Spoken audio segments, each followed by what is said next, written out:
Ladies and gentlemen, please welcome to the stage George R.R. Martin and Stephen King.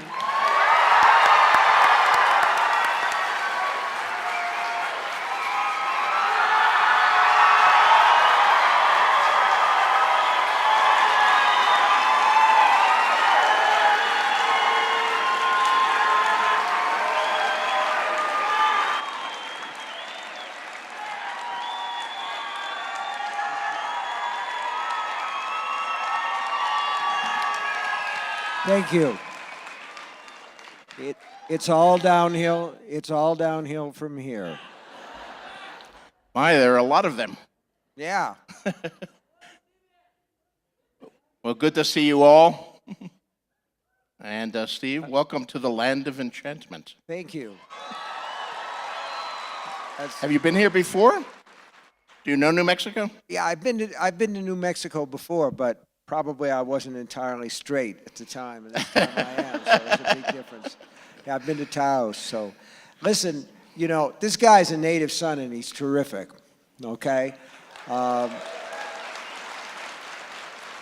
before we do anything else, I have to tell you that that I had not read any of the Game of Thrones books. This goes back about, I'm going to say about 6 years, and I had kind of a thing where I said to myself, you know, probably don't want to read these things because, you know, I tried to read Robert Jordan and I couldn't read any of those books, and so I thought probably these are just terrible. So, you know, I didn't have any real urge to go into them. My wife had them all, but my wife and I don't talk that much about books. We talk about everything else.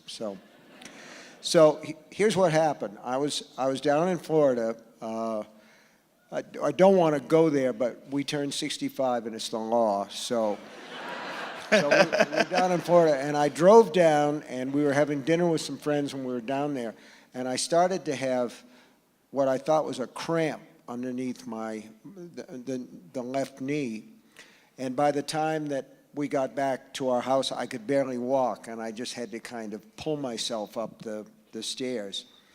And pretty soon it was all down my leg and up to my hip and everything, which scared the shit out of me because I'd had an accident before where some guy hit me with a van, and that was on the right side, and this leg is not as strong.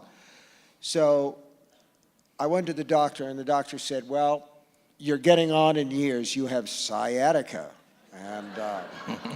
And I said, how long is this going to last? And he said, it will go away when it goes away. And sciatica is this weird thing. Usually if you have a back problem, it's in your back. But this was in the leg, and somehow it's worse when you lie down. So I couldn't really sleep, and I had a book that I was supposed to record. We were in the Sarasota area, and I had to go to Bradenton, and it hurt to drive. Everything hurt, and I couldn't sleep. So one night while I'm awake, I'm saying to myself, well, I'll try one of these fucking George Martin books and see if this thing is any good. And it just carried me away. It just carried me away. The books,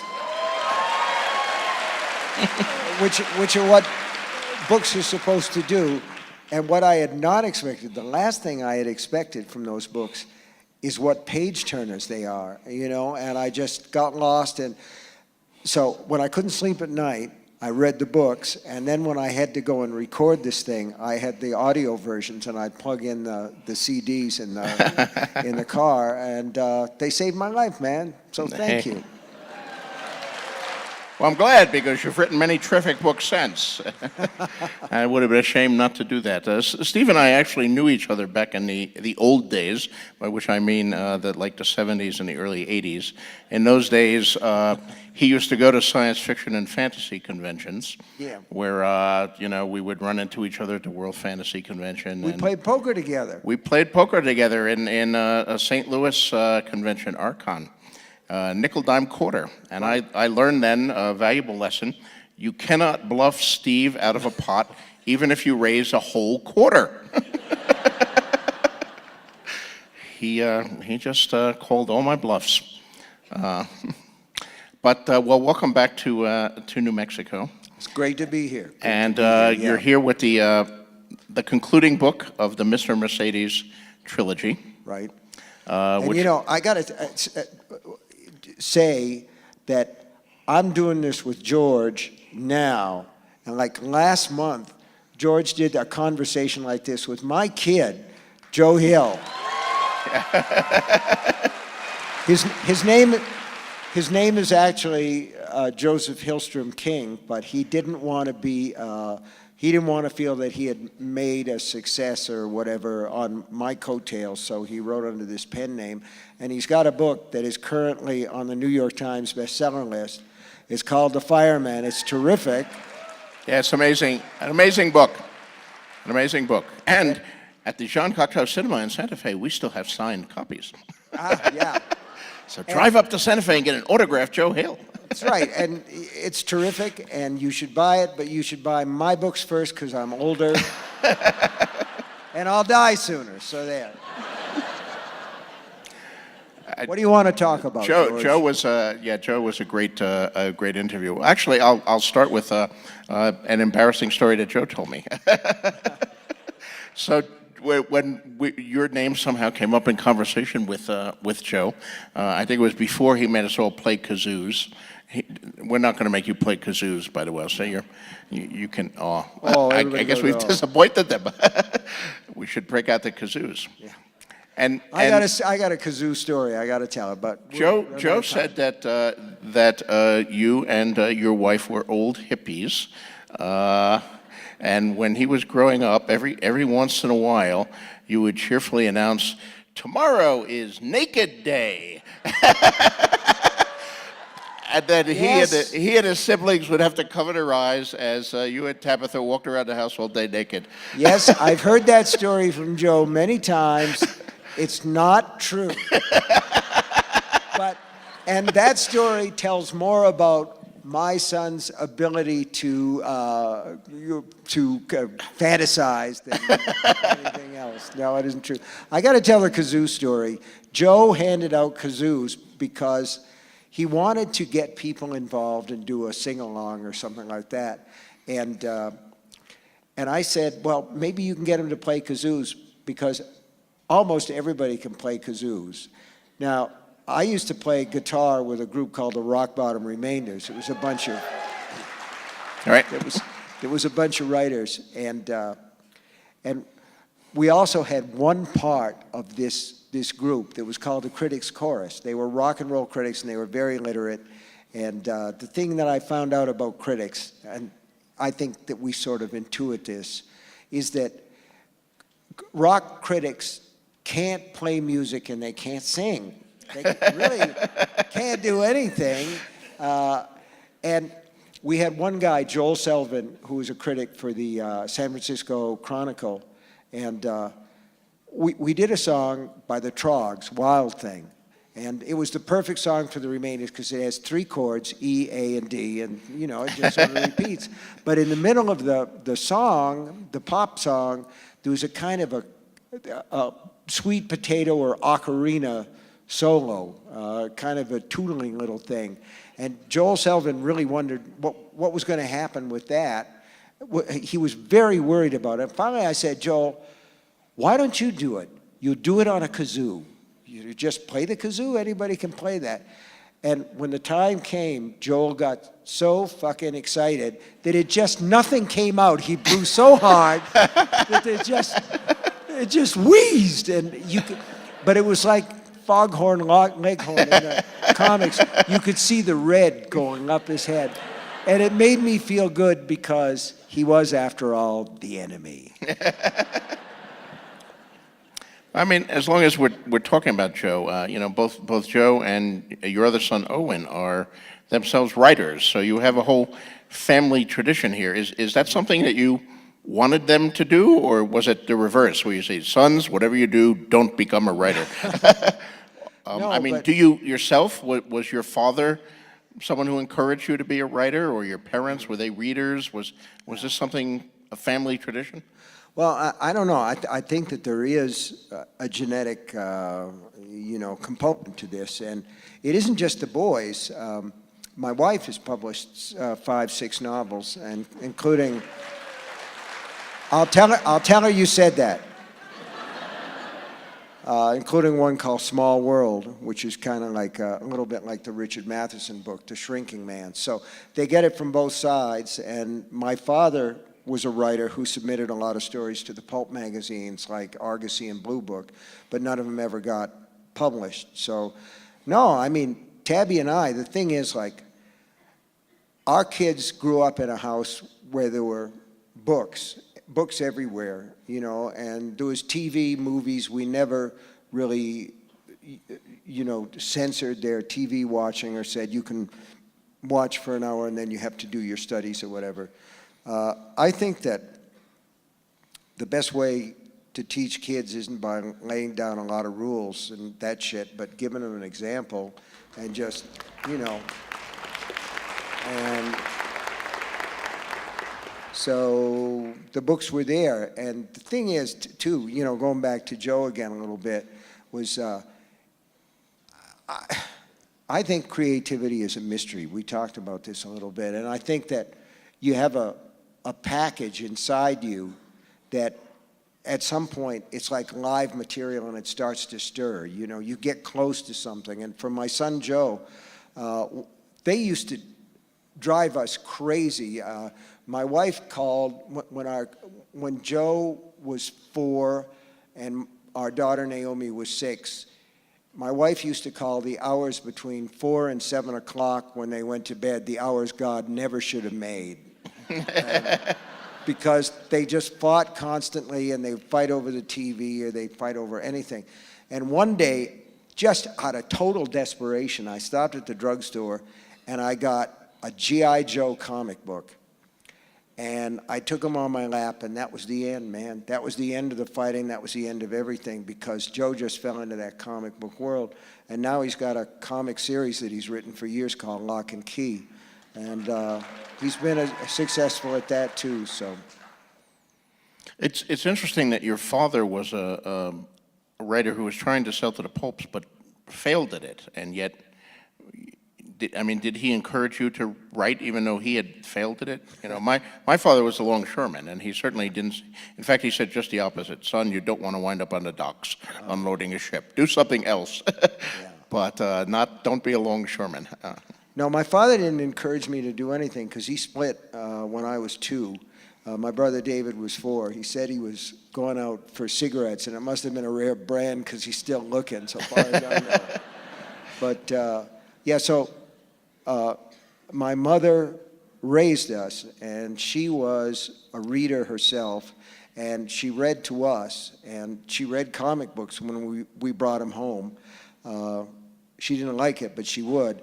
And I remember very vividly when I was about 7 years old, sitting out on the porch in this apartment where we lived in Stratford, Connecticut, and she read us Dr. Jekyll and Mr. Hyde. And I kind of, you know, that was another thing that sort of tripped my dials. But around that same time, we were living in apartments in Connecticut, and my mother was working. She worked in a laundry for a while. And she worked in a bakery for a while, and she was a housekeeper for a while. And we didn't have much because our dad left her with a lot of bills when he ran out. But my brother came running into the room one time. We were latchkey kids before there were latchkey kids. So we got home from school. My mother was working. We had the apartment to ourselves. And David said, "You got to come up to the attic. I found a whole bunch of our dad's stuff that our mother had, you know, stowed there." So we went up.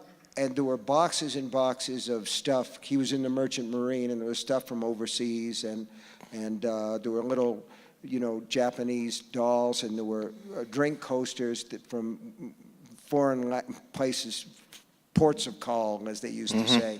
And there was a box of books, and they were paperbacks, and the one on the top was The Thing from the Tomb by H.P. Lovecraft.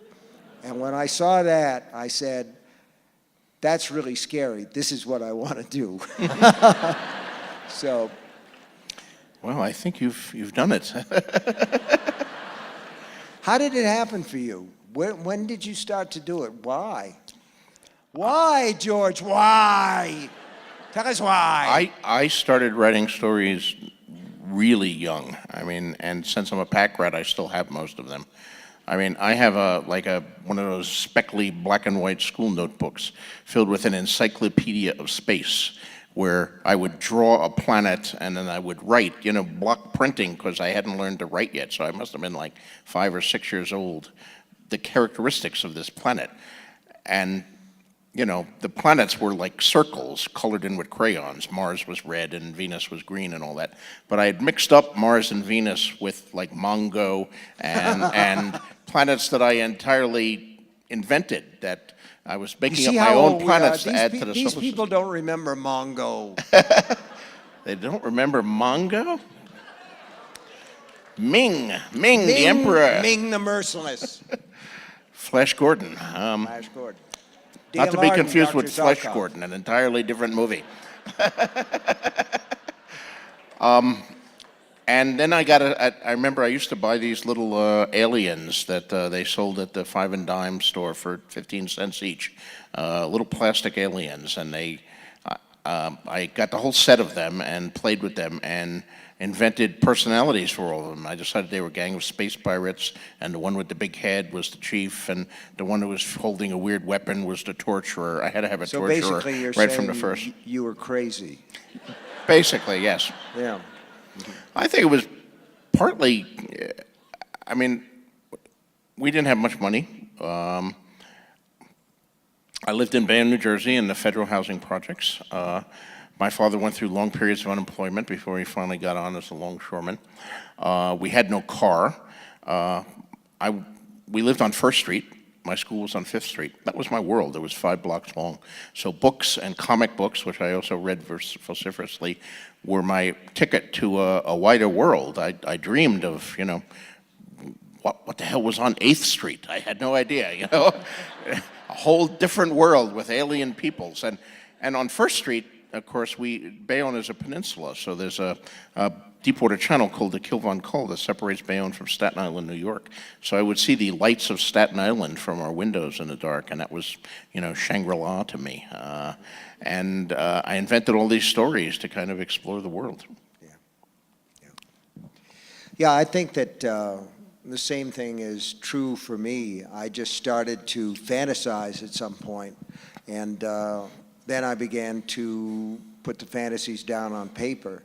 And this is a wonderful job, but it's a strange job in that the stuff that I've written, there's one story called Survivor Type about a doctor who is muling heroin into the United States, and his ship sinks, and he is the only survivor, and he winds up on this rocky island where there's really nothing.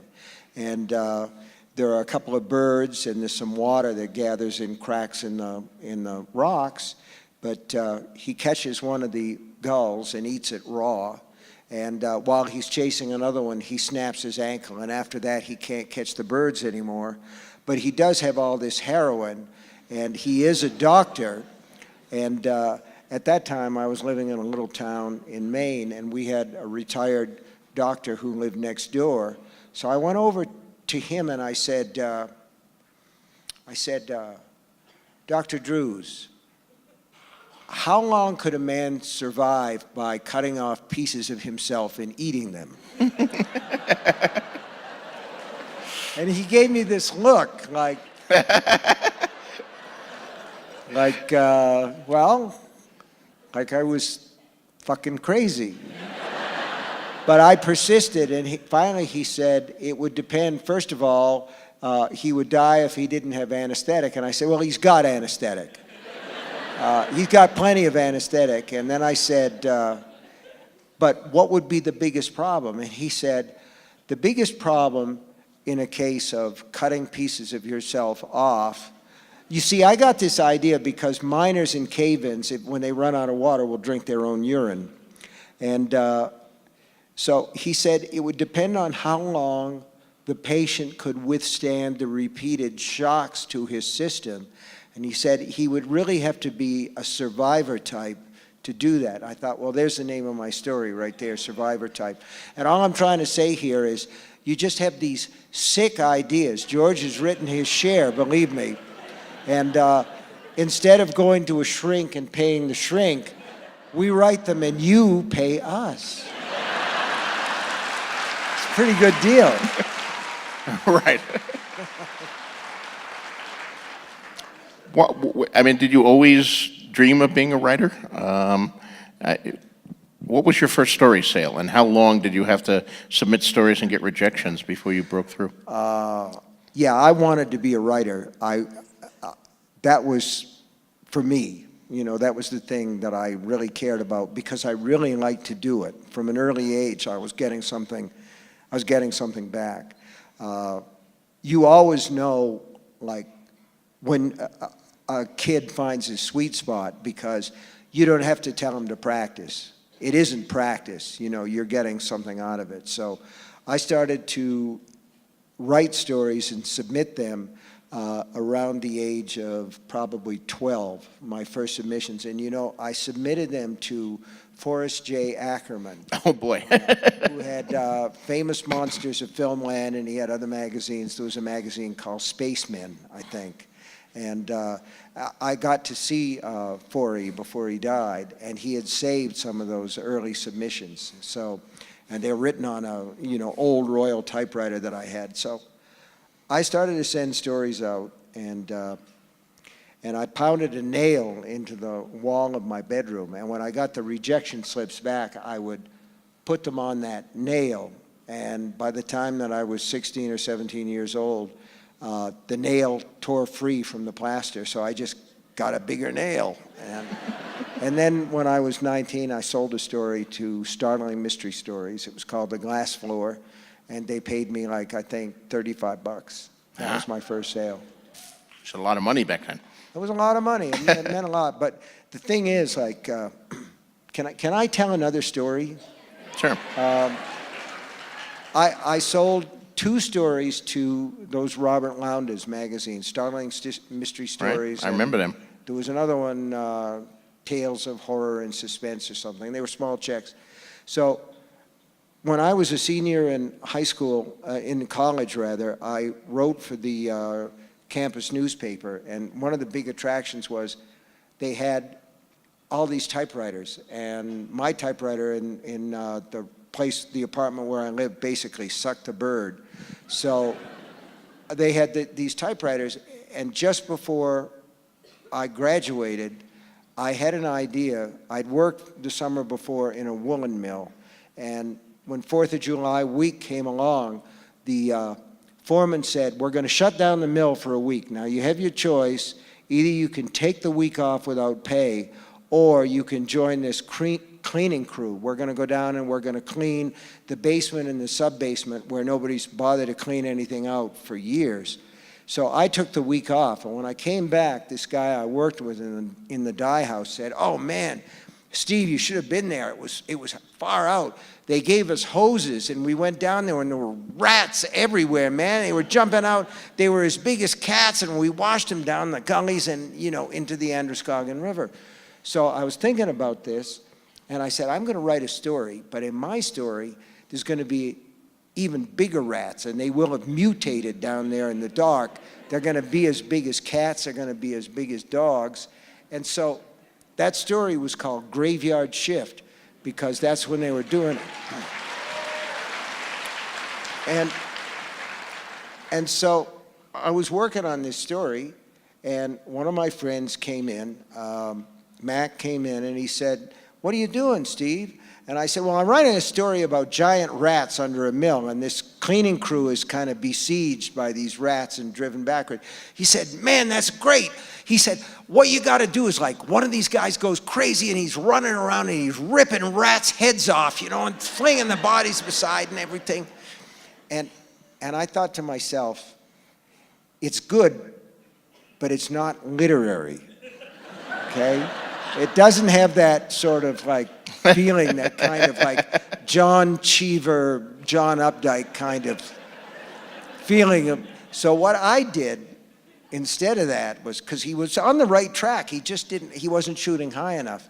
So in my story, one of the guys is bitten by rats all over his legs, and he screams, and while his mouth is open to scream, a rat climbs into his mouth. And I just wanted to try and, do it as elegantly as possible. So you can feel the rat's fur on the roof of his mouth and the legs scrabbling at his chin and his throat as the rat grabs hold of the guy's tongue and rips it out of his mouth. And I sold that story for $200. Okay? Which is more than 35. Pardon me? Is more than 35. It was more than 35. You were moving up in the and world. That was to Cavalier magazine, and I sold a bunch of others to those. I got married the next year, and we had a little girl, Naomi, and when she got the ear infections, my wife would say, "Hurry up, think of a monster." Oddly enough, rats helped launch my own writing as well. They've been good to us. Rats have been good to Steve and have, George. yes. I think I was a sophomore in high school, and I was kind of a nerdy kid. I wasn't one of the cool kids. I wasn't good at sports. I was good at, honor roll and stuff, but that doesn't cut any slack in school. That just gets you more abuse. But sophomore year, one of my English teachers was teaching Poe's Pit and the Pendulum. And he said, this story has a terrible ending. If you remember that story, the guy's in the pit, the pendulum's coming lower and lower, and then suddenly in the last paragraph, trumpets sound, and the pendulum pulls up, and he's saved. The Inquisition is in the hands of its enemies, is the last thing. And my English teacher said, this is a classic example of the Deus ex machina. So our assignment was to write a better ending for the pit and the pendulum. Oh, boy. So I wrote an ending where the rats came out and ate the guy, and they ate his cheeks, and they ate his toes, and they ate his face, and the pendulum cut him in half, and he died horribly, screaming in horrible pain. I thought it was a much better ending than the one that Edgar Allan Poe came up with. It has a certain uplift to it, I feel. It does. But what was the real boost for me is the teacher liked it too, and he had me read it to the class, and suddenly all these kids who'd never thought much of me thought I was the coolest kid in class, man. Wow, what a great story. The rats ate the guy. They loved it. And I said, well, I got to do more of this writing stuff. It's really pays off. Yeah. That's pretty much my experience with it too. And one of the things it's funny is we do this, we talk about these things, and you guys all laugh and applaud, but later on, when you get home and you're in the dark, it's not going to seem so funny then. I've always taken to heart some of the stuff you wrote in your first book about writing, Danse Macabre, which I was totally engrossed by. I thought it was an amazing book. Terrific, thanks. And you talked about how you strove to create terror in your stories. But when you couldn't create terror, which is very hard to create, you settled for horror. Mm-hmm. And when you couldn't create horror, you settled for gross out. Right. What I said was, I'm not proud. And, I took that to heart and adopted that kind of philosophy myself. And I can still see all that going on in your books. I think the rats in the mouth are probably the gross out, would you say? Yeah, I would say that's the gross out. And probably the survivor type story is a gross out too. But there are other things where I think it sort of depends on the story and what you want to put across in there. I did a book called Full Dark, No Stars. Thank you. Those are nasty stories in there, and one of the stories is called A Good Marriage, and I got sort of fascinated by Dennis Rader, who is called BTK, Bind, Torture, and Kill. And he had killed 8 or 9 women over a period of years. And when he was finally caught, his wife didn't know. She didn't know that she was married to this monster, this psychosexual, homicidal maniac. And a lot of people didn't believe her, but I did, and I wanted to write a story about a woman who finds out that she's married to a man who's a monster. And that was like what I would call terror, her situation there. So it varies from story to story. But I don't necessarily think that the gross out is a bad thing. No, No. it's I'm fun trying- in odd ways. The rats have done very well for both of us. Yeah, I would say so. There are plenty of gross out moments in your books, George. Well, there are, yes. Yeah. Although I've never done shit weasels as you did in Dreamcatcher. Yes, shit weasel's not one of my finest accomplishments.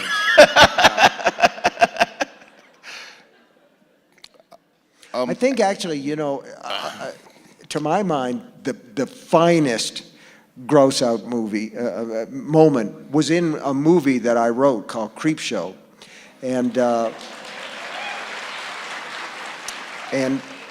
E.G. Marshall was in the movie, and he played a guy. There was the last story in the Creepshow thing was called "They're Creeping Up on You," and this was a guy who was deadly afraid of bugs. And at the end of the movie, he sort of exploded, and there were thousands of cockroaches that came out of him.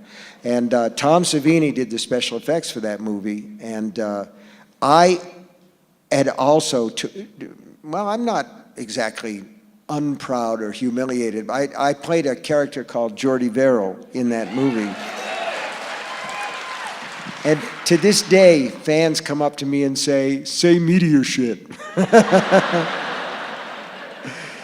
Which I just did. So, but at the end of the Jordy Verrill story, Jordy, who is growing and becoming a weed at that point, blows his head off, what remains of his head, with a shotgun.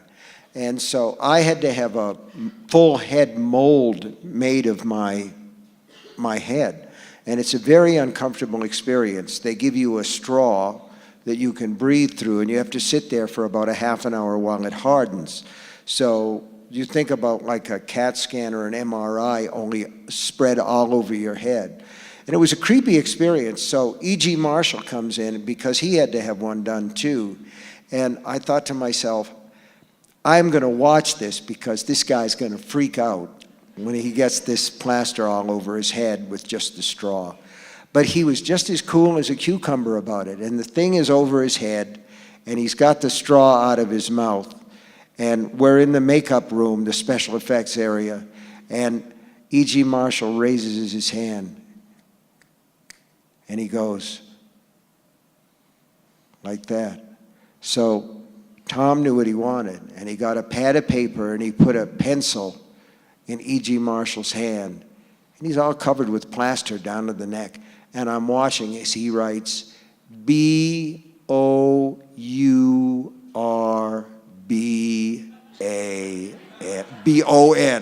bourbon. So they got some bourbon, and they got an eyedropper, and they put it down that straw. And he was just as happy as a pig in shit, so. I have avoided that experience so far. But at one point during first season of Game of Thrones, I was hoping to be a severed head. You know, there was the scene where Ned was killed and his head was on the wall, and Sansa was made to look at all the heads on the wall. It was quite a moment, I'll tell you that.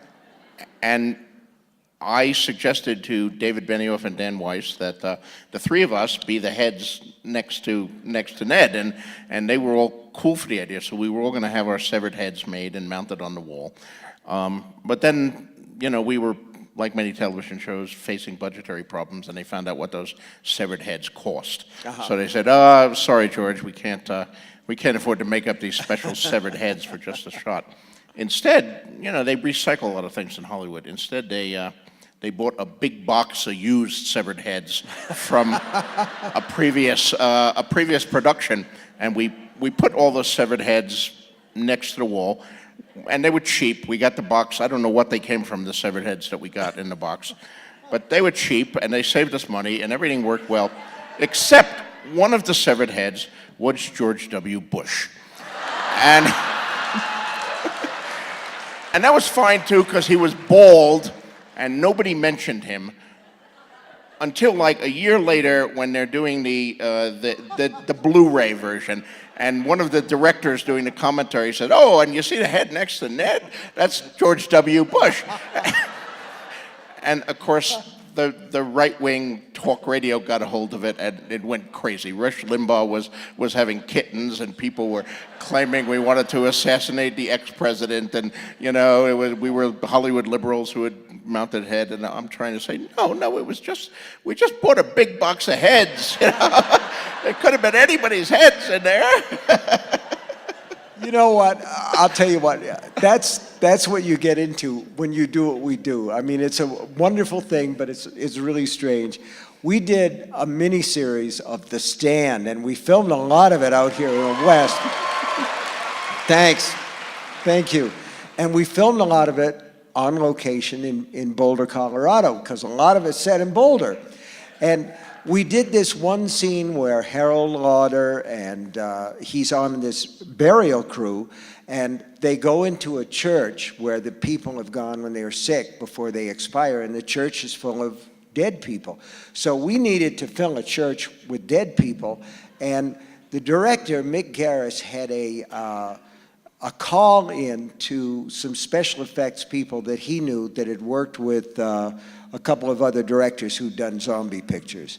So the people in Boulder were treated to the sight of 2 pickup trucks full of dead bodies. They were coming to this church on the west side of Boulder, and they were all spongy, because that's basically what they are, and they're all kind of bouncing up and down, and it was very realistic. They really look like, dead bodies, which they're supposed to look like, because it's...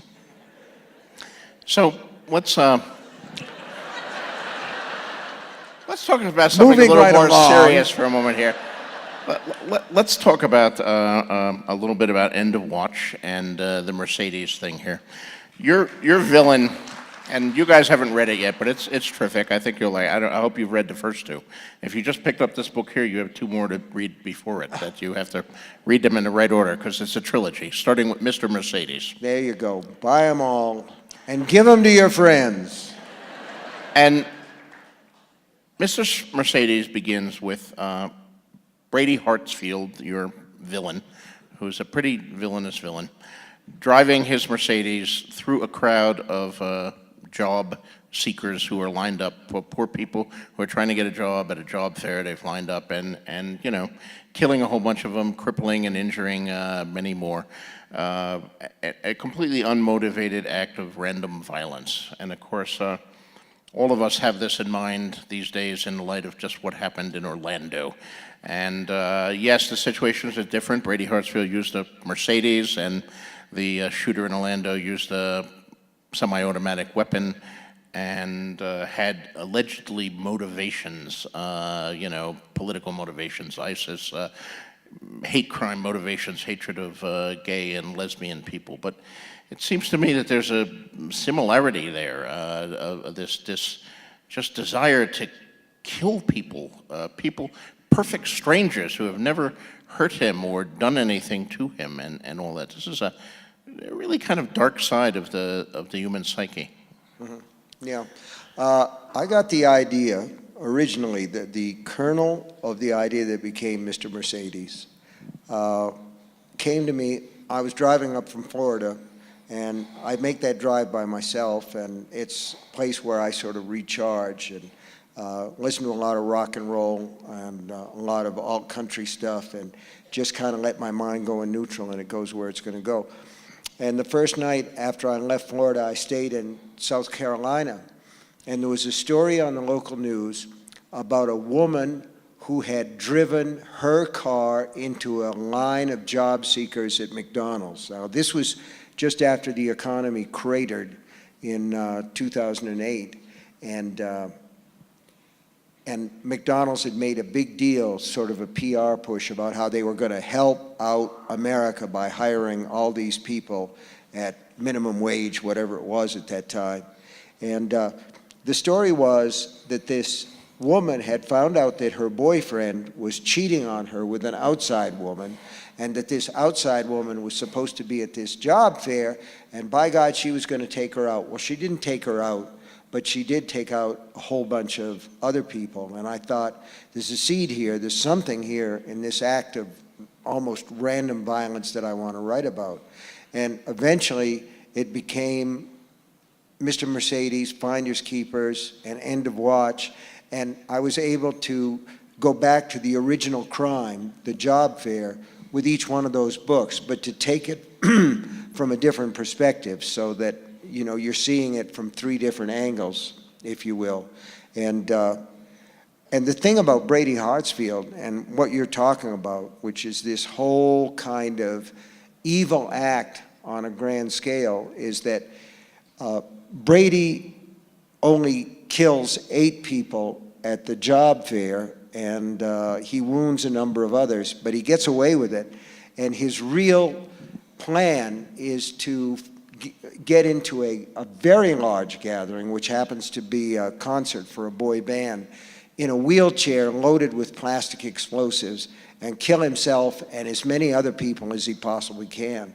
And he has random thoughts of violence that come and go. He thinks about, well, maybe I could assassinate the president, and then he thinks, no, maybe I'll assassinate Brad Pitt, or maybe I'll assassinate Lady Gaga or Adele, and he wants to basically, he's a nobody, okay? And a lot of these guys are nobodies who see their way to some kind of stardom by creating an act of mass terror.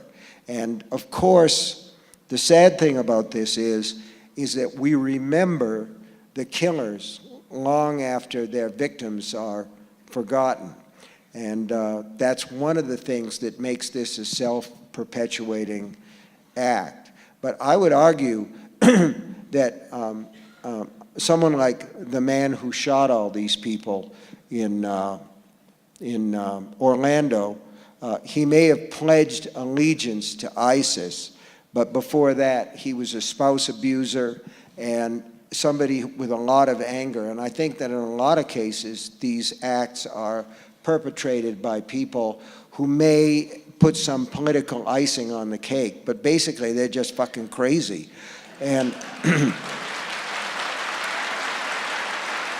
and I want to say one other thing about that if that guy had gone in there with a knife, he would have been overpowered before he'd stabbed more than 4 people. And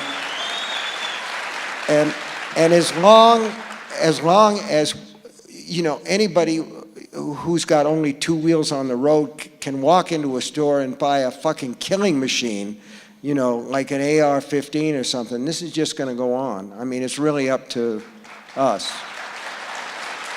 Yeah. I mean, my fantasy series, of course, is often compared to Tolkien, and I've talked in many interviews about and I love Tolkien. I'm the biggest fan in the world of Lord of the Rings, but Me too. Yeah. Tolkien's view of good and evil in that is you know, evil is externalized. It comes from Sauron or Morgoth before it, and there are you know, orcs who are absolutely irredeemable, and you know, the good people get together and stop the orcs, and most of the good people are good. I've always been more attracted to gray characters, and I've said in many interviews, well, I do think the battle of good and evil is a great subject for fiction, but in my view, the battle for good and evil is waged within the individual human heart, and it's our decisions. We're all partly good and partly evil, and we make decisions every day, and we may do a good thing on Wednesday and then an evil thing on Thursday, or a selfish thing, and it's all very complicated, and that's kind of the approach that I've taken. But I'm also a huge fan of Lovecraft, and I think you are too, from reading some of your books, and I see Lovecraftian influences in things like the end of Revival. The vision of the afterlife there is a terrifying Lovecraftian moment of the short story. The name I'm forgetting about the standing stones that everyone who sees Right, them yeah. gets OCD. That's a very Lovecraftian It's an easy story. title to forget. It's just N. Really? Okay. Yeah. And yet, and The Mist. The Mist is another incredible story. Very Lovecraftian. You know, this mist escapes, and who knows what the hell is in there, but it's really scary in there. It's going to be a TV series from Spike, too, and I think it might be interesting. Wow. But, even though I see the Lovecraftian things, when I look at your books, the real villains are the people. I mean, you know, Carrie kills a lot of people in that high school, but she's not the villain. The villain is the mother and the other kids who torment her and do that. Misery. Annie Wilkes is what a horrifying creation, and one that both you and I live in constant terror of, and any successful writer. Right. And by the way, you know, we were talking earlier in the green room there, and you know, Steve asked if anyone ever showed up at my home, and people do occasionally show up at my home. But the creepiest thing that ever happened to me is one day there was a package in my mail, and I opened it, and it was just a paperback copy of Misery, with no letter, nothing, just some unknown fan. It was from your number one fan. I mean, Under the Dome, maybe you can say the aliens are the villains who've trapped it, but it's really the horrible, ordinary people under the dome who start doing these incredibly horrible things to each other. And Brady Hartsfield is a you know, a very clear and vivid example of that. Just a human being who's, The Mist is another one. I mean, there's the Lovecraftian monsters, but it's the crazy religious woman in the thing who really makes things 1,000 times worse. So, I don't know, what are your views on the nature of evil? Is there an external evil in the universe? Is it Sauron or Satan or Cthulhu? Or is it our own fucked up human natures? It's interesting because you're right.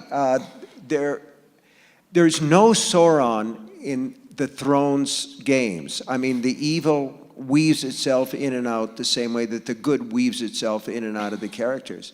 And one of the things about you know, the thing is, I wrote a series of books called The Dark Tower, and those books were all done. Basically, the 7 Dark Tower books are one long novel that never got edited because they were done either as short stories or they were done as limited editions from Donald Grant Press. Nobody edited them and nobody copy edited them. So I went back and I revised the first one, and I really need to go back to all of them. And one of the things in there that to me is a problem is my version of Sauron was the Crimson King, you know, and you see this mark, the Eye of the King, all the time. That's outside evil, and in a way, outside evil is a more comforting concept than, you know, the idea that the devil made me do it is a way of shucking responsibility and saying that I'm not there. So I think that we all understand that evil is inside a lot of people, and yet at the same time, I think that what a lot of, and I'm not expressing this very well, but what a lot of horror fiction does and what a lot of fantastic fiction does is it allows us to grapple with the outside evil that strikes us. You know, you get a call on the phone that says, your cousin is dead because he was in that Orlando nightclub. Or you get a call like in the thing that makes End of Watch start. You get a diagnosis from the doctor that says you have cancer and you're probably going to die within the course of 16, 17 months because this thing's just gone too far, and it's the kind that's, you know, in the book it's pancreatic cancer. And it's not a spoiler really because it's on page 9, for Christ's sake. So, you know, so don't yell at me. I hate this thing about spoilers. Wow, you spoiled this, you spoiled that. You can't spoil a book. Jesus Christ, it's a story. I mean, you go in there to have the experience. It isn't like, getting a G.I. Joe from the, in your cereal box or something. I told you I'm Rosebud not is the sled. I'm not expressing that very well. So there are two kinds of evil. There's inside evil and there's outside evil. And I think that when we have the stories like, N and the Lovecraftian stuff, we're trying to cope with the sort of things that happen in our lives that are bad things that we don't understand. Mm-hmm. George, we're going to have to wrap this up pretty soon. Is there anything that you've always wanted to ask me? Because, George, I will. Yes, there is something I want to ask you. All right. How the fuck do you write so many books so fast?